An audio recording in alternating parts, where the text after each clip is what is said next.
Good morning, friends. Today we are going to learn something very interesting and very famous poem. The name of the poem is Ozymandias of Egypt, and this poem is written by P.B. Shelley. Okay, you all are aware of the name of the poet. Okay, and he belongs to which style of writing does he do? He writes romantic poetry. He is a romantic poet. Okay, and as you know the characteristics of romantic poetry, what are the characteristics? They write on imagination, and they write on their work is very picturesque. Okay, they write on nature. Whatever is there I have explained to you, but this poem, there is a bit of history behind this poem. Okay, so Ozymandias, it is actually a name. The original name of this poem, or this means person Ozymandias is Rameses II. He was an Egypt king who was a very famous king, and he conquered almost everything. And at those times, in the 13th century, Egypt was one of the richest places. Okay, and his Rameses II was a person who was, a very powerful king. He was very boastful. He really liked showing off things. Showing off things means he was very powerful, and definitely when a person is powerful, he would like to show people about his power. He would like to disclose about his power. So Ozymandias is the name of is the original name of this king is Ozymandias. Rameses II. He was a pharaoh king who belonged to the. He was a king who belonged to the pharaoh dynasty. Like there is Mughal dynasty, different kind of dynasties you have seen, isn't it? So this king he belonged to pharaoh dynasty, and he was a king who was a very he was a king who belonged to 13th century Egypt. Okay, and how Shelley came to know or thought of writing about Ozymandias, we are going to disclose about that. Actually there was a traveler, an Italian traveler. He found the remains of King Rameses II. Okay, and that remains was bought in the British Museum. Okay, and there were two friends. One was Shelley and one was Horace. Okay, so two of them wrote about this statue. The broken pieces. He found few broken pieces. The Italian traveler, he found some broken pieces when he went for his normal adventure, and broken pieces of whom?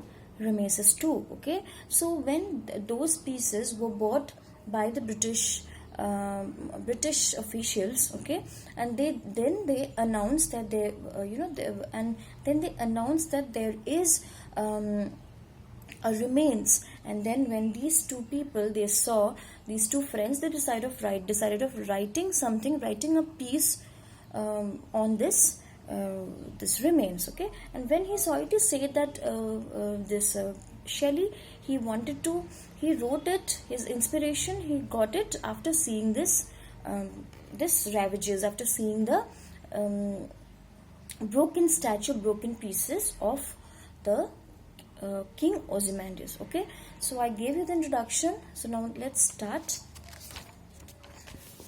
Okay, let's start. I met a traveler from an antique land. Okay, antique land means here the antique land is Egypt. Okay, who met? The writer is saying that he met a traveler from an antique land, from a very old land. Antique means what? Old and very rich. Okay, a traveler from an old land, and the land is Egypt.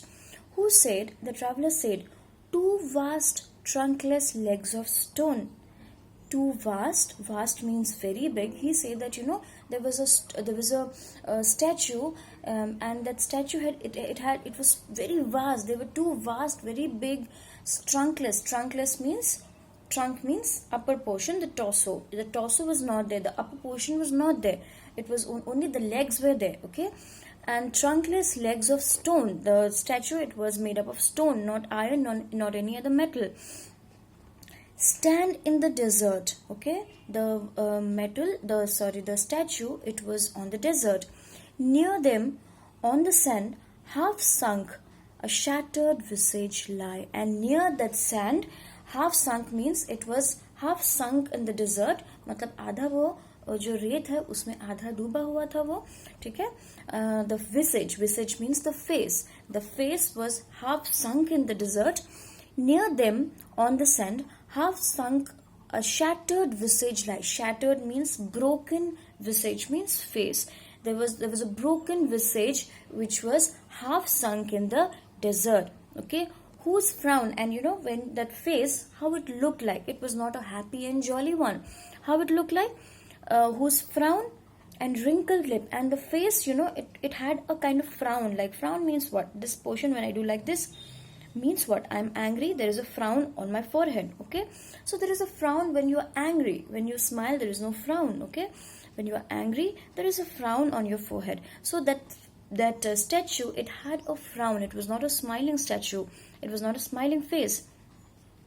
Whose frown and wrinkled lip, and the lips were also wrinkled, means as if it looked like the statue, it was of a very proud and haughty king. Okay, and sneer of cold command. Sneer means a mocking smile, a very naughty smile, grim. Okay, like you know, I know everything, I'm the most powerful one, no one is there who could compete me. This is a feeling when you are too very proud of yourself, this smile comes. Okay, sneer of cold command. Definitely the command, the smile that he projected, it was not a very jolly one, it was very cold, means very very cruel kind of. Okay, tell that its sculptor well those passions read. And you know, the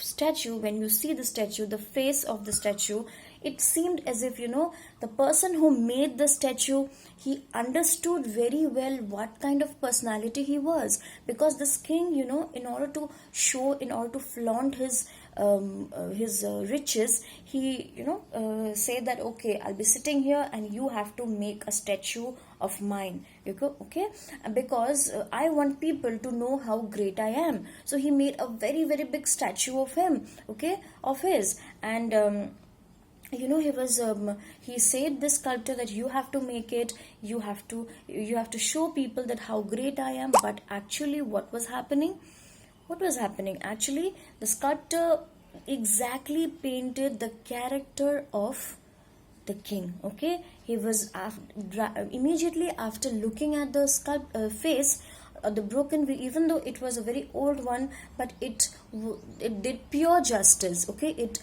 exactly showed the character of that king. Okay, tell the sculptor well those passions read. The sculptor read very properly the passions. Okay, the character of that of the king. The king, he read very properly, and same character he portrayed in his work.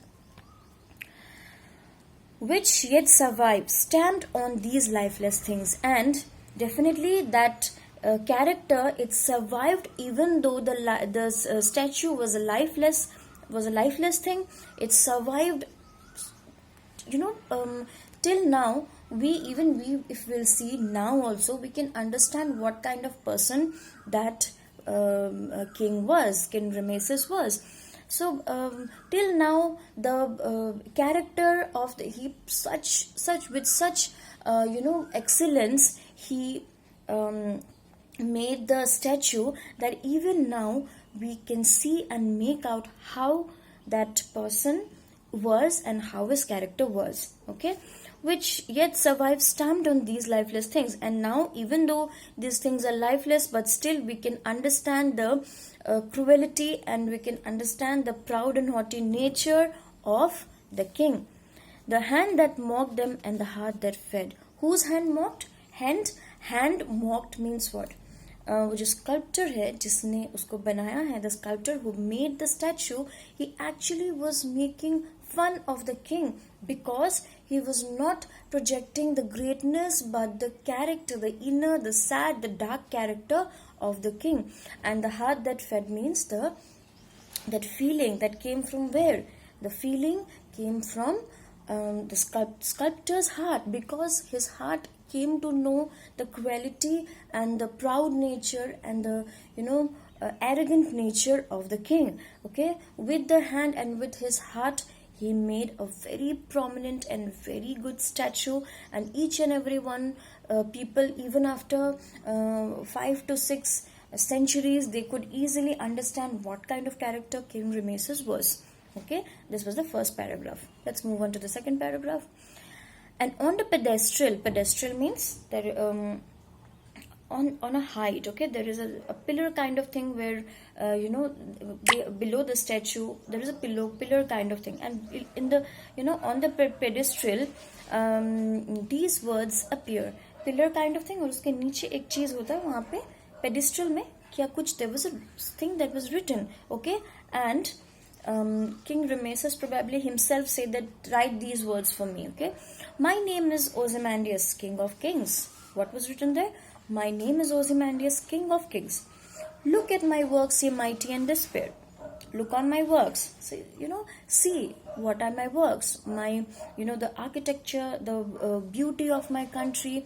It is said that he was one of the most violent kings. Okay, he never understood the sentiments of common people, and he actually looted and plundered the wealth of the subordinating places, and then he flourished his own territory. Okay, so he said he wanted to flaunt his works. Okay, he wanted to show that, look at my works, see how beautiful it is. Look at my works, ye mighty and despair. Mighty and despair means all great people and people who are not so great. Okay, mighty and despair means people who are great and also who are not great. All the general and common public, normal, average, and poor public. Okay, just see what are my works. I have done a lot, and you need to see that. Okay.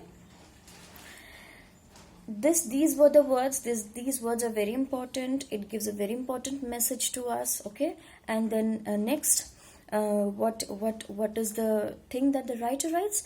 Nothing beside remains round the decay of the colossal wreck. But nothing beside remains. But there is nothing else that is left out. Okay, something that is only left out is the colossal, huge wreck means all the destroyed portion of the statue, only that is left out and nothing is left out. Okay, and the lone and level sand stretch far away, and there is only sand wherever you see till the horizon. You can see nothing else except the sand.